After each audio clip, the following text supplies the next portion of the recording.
네, 안녕하십니까. 골드 디렉터 골드입니다. 오늘 코스피 그리고 국내 종목들 조금 보도록 하겠습니다.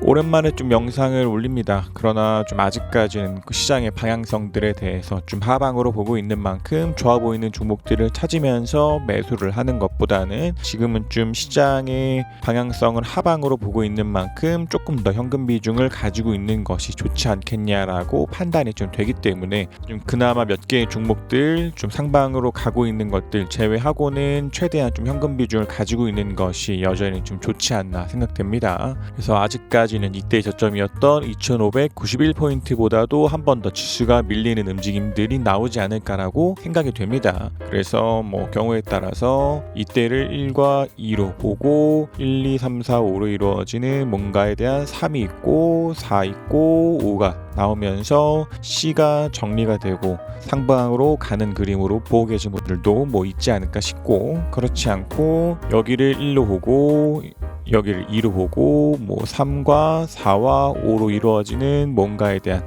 5가 나오고 C에서부터 좀 더 상승으로 흘러가는 그림으로 보고 계신 분들도 있지 않을까 생각됩니다. 그러나 1번 시나리오로 가나 2번 시나리오로 가나 어느 방면으로 보던 일단은 좀 2591포인트보다도 지수가 밀릴 것으로 좀 보고 있는 만큼 지금은 시장의 방향성들에 대해서 아직까지는 좀 더 현금 비중들을 가지고 있는 것이 좋지 않나 생각됩니다. 그래서 우리가 가지고 있는 종목들도 바닥락 맞은 이후에 좀 천천히 대응하고 있는 종목들 제외하고는 좀 금융주들만 그나마 좀 선방하고 있는 상황입니다. 그래서 KB금융이나 신한금융이나 하나금융이나 우리금융 같은 것들만 좀 그나마 좀 선방하고 있고, 그 이외의 종목들은 대다수 다 좀 매도를 한 상황이고, 조금 신규로 관심 있게 뭔가를 매수하고자 하시는 분들이시라면은 한전,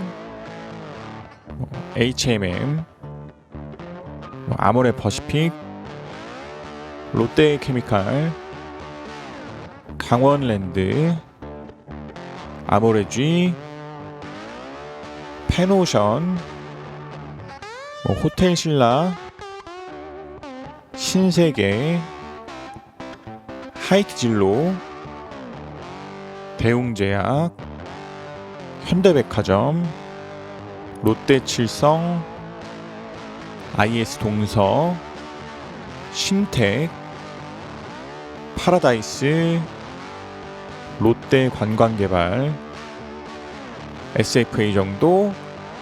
괜찮아 보이지 않나 싶고, 그 이외에는 크게 좋아 보이는 종목들은 아직은 없지 않나 생각됩니다. 그래서 우리 채널에서는 매매에 대해서 기준과 원칙들을 지키면서 트레이딩을 하고 있는 만큼 좀 계속해서 그런 원칙들을 지키면서 매매를 하시는 분들이라면 앞서 말씀드리는 종목들을 가지고서 기준선이나 RSI 같은 것들을 가지고서 트레이딩을 하면 되지 않을까 싶긴 하지만, 앞서 코스피에 대해서 말씀드렸던 것처럼 좀 전반적인 시장들이 아직까지는 좀 횡보하고 있으나 그것이 좀 하방으로 움직이게 된다면 이러한 종목들도 한 번 더 밀릴 가능성이 조금 더 커지기 때문에 지금 같은 경우에서는 적극적인 트레이딩을 하기보다는 좀 현금 비중을 가지고 있는 것으로 좀 대응을 하고 있는 상황입니다. 경우에 따라서 쉬지 않고 조금 더 트레이딩을 하기를 바라시는 분들이라면 앞서 말씀드렸던 것과 같은 종목들을 가지고서 트레이딩을 하시거나, 그렇지 않고 시장의 방향성이 조금 더 위험하기 때문에 그 기간 동안에는 쉬는 것이 좋겠다라고 판단되시는 분들은 좀 더 시간적인 여유를 가지고서